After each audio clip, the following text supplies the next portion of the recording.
The best way to learn is to learn from others' mistakes, and hopefully that's what we're going to learn today. So, in the Ask Men Over 30 subreddit, the title reads, Dear Men, name your biggest mistake so others don't make the same mistake. So, hopefully, we're going to get some wise words from the 30-year-old or over. So, some guy says here, career wise, being too honourable. What I mean is, when others were playing office politics, I kept my head down on the work and in the end was held accountable for other people's decisions, contributing to the chain of events where I left a cushy job. The lesson is to be nice and agreeable, yes, be a team player, but also be ruthless when someone is effing with your boundaries and assert them in their place. Get them fired if it comes to it instead of covering for them. I think part of that is I'm about to start a new job, and my mindset in that new job is to stand up for myself. And for example, if a company or a manager tells you, oh, yeah, you got to work these extra hours, even though that wasn't what was planned and you won't be paid for those extra hours, it's about standing up for yourself and being like, no, this isn't right. This is what I need and this is what I want, and not being taken advantage of. Because if they take advantage of you early on in that process, they're going to carry on taking advantage of you. So it's really important to set those boundaries early on. But yeah, also this is about making sure not to socialize with colleagues who, don't have high objectives in life and they go about work in the wrong way, because you're going to be the average of the people you work with. So yeah, absolutely, it's about cutting loose people who are going to bring you down and bring you down to their level. And there's nothing worse than what's the saying? If you have one moldy apple in a fruit bowl, everything's going to go moldy. So you've got to get rid of the moldy people, basically, because they're going to bring you down, and you'll be moldy too. Next one says, don't obsess over someone you barely know.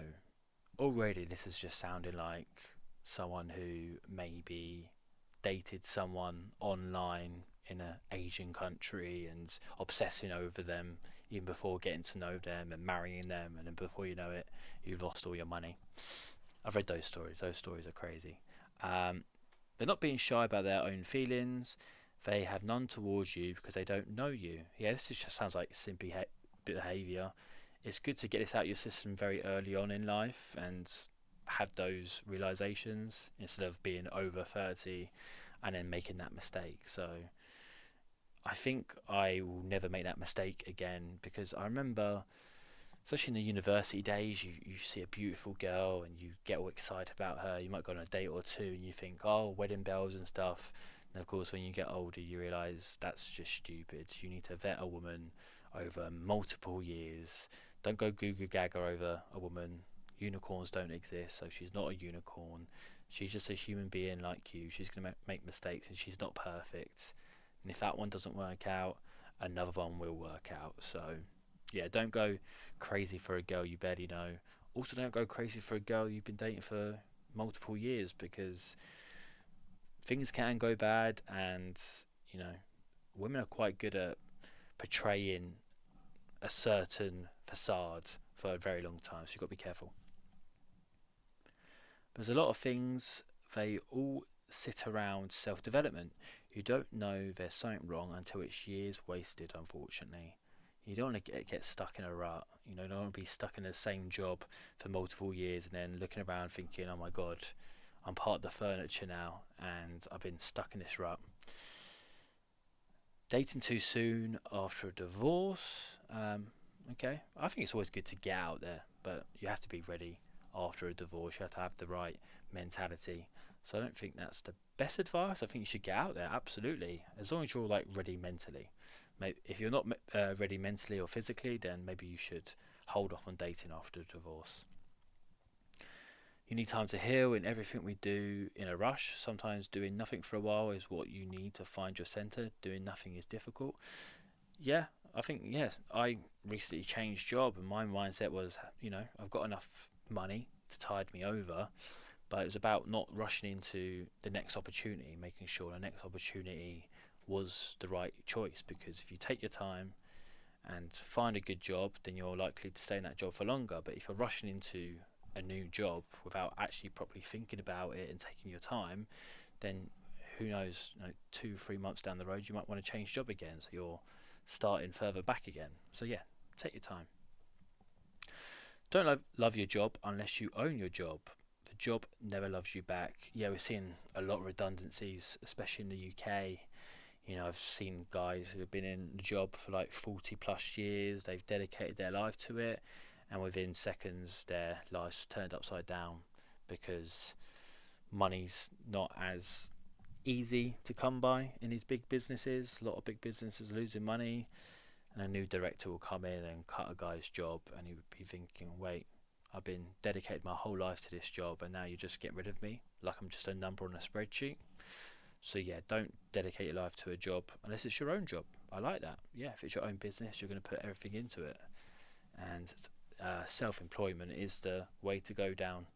It's just hard to get into and to make it a success, isn't it? Take care of your teeth and go to bed at a decent hour. I feel like they're pointing towards British people there. I went to the dentist recently and they said I have very good teeth. I don't really eat sugary stuff, so I think that's why. But I do like a dessert here and there. Please prioritise your health as early as your 20s. Everything snowballs in your 30s. Yeah, get to the gym. Getting into the gym has been the best decision I've made in life. And I started fairly late. I'd say, was it like 24, 23 I started going to the gym? Ideally, I would have liked to have started earlier in my teenage years, but yeah, absolutely. You see these guys in their 30s, 40s with big beer bellies, big guts, and they're at the gym and they just can't get rid of it. So start early and you'll never look back. It's great physically, but it's also great for the mind. I feel great after the gym. I look forward to going to the gym. I'm looking forward to going to the gym tomorrow morning, that's for sure. Don't wait until it's too late. If there's something you want to tell someone, give them a call or meet them in person. Open up. Say what you need to say and don't hide behind it. If there's a loved one you want to make amends with, tell her.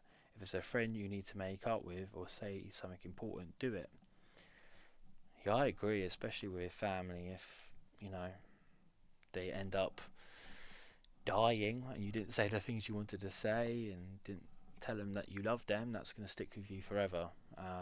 I've lost a family member in the last few years, and it got me thinking about how I wish I spent more time with that person. So absolutely, when you get into your 30s, you're going to see more friends and family members drop out of your life. So yeah, absolutely, rebuild some bridges if they're worth rebuilding bridges with. Sometimes it's good to cut someone off completely because they're a drain on you. Honestly, I've been married to my wife all of my adult life. I'm a 44-year-old male now, and there were years of the near middle of this time that I took my wife for granted in a relationship. It took a discussion about divorce and attempted suicide, myself, to open my eyes. I went through therapy and we both committed to working on the marriage. We weathered that storm and came out stronger, but it was work. We talk more and our sex life has improved vastly. I talk about this. I think you should be dating your woman at least once a week. You've got to be putting the effort. You've got to listen to what she wants. You've got to enjoy the moment, and you've got to build and work together. Don't get in a rut of sitting watching Netflix with your other half, eating pizza every week. You've got to go on experiences. You've got to work on it. You've got to have open, honest communication. You've got to listen to her. You've got to open her up in every aspect. Spiritually, mentally, physically. You want her to be an open book. You want her to be open to your love. And yeah, that's work, but you've got to put the effort in. Let's do two more. If you are an employee, your job isn't safe. Yeah, I said this whole redundancy thing that's sweeping across the UK is very eye-opening, that companies don't care about you. They'll get rid of the little man while the director will be getting a yearly bonus and smiling while he gets rid of your jobs. Time spent with family and friends is the most important thing over a job. Absolutely. You see that with a lot of career women, don't you? They dedicate their whole life to a big corporation because they say they don't want to work for any man. Well, the corporation is probably owned by men, so you are working for the man. but they'll refuse. They'll refuse to have a husband, to have a family, but they work for a big business owned by old white men. So yeah, go figure.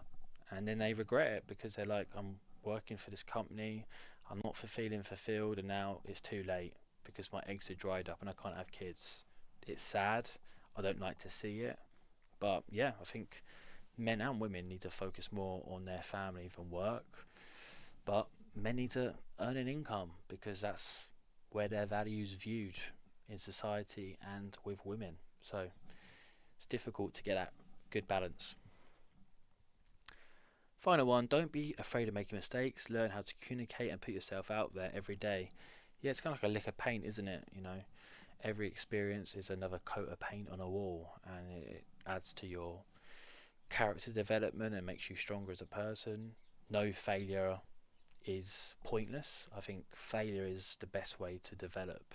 I look at some of my failures in life when it comes to women and life experiences, and I'm so happy I had those experiences because it got me to where I am today. So absolutely don't be afraid of failure, especially when you're younger as well. You can make more mistakes. Like I can make some career mistakes because it won't be as detrimental because I don't have kids, I don't have a mortgage at the moment, so I can make these mistakes because I do have a bit of a buffer and I don't have as much responsibility. But you can't do that when you're in your 30s or 40s. So sometimes you've got to make those mistakes to win big, but don't take too many crazy risks like betting on red over black, for example.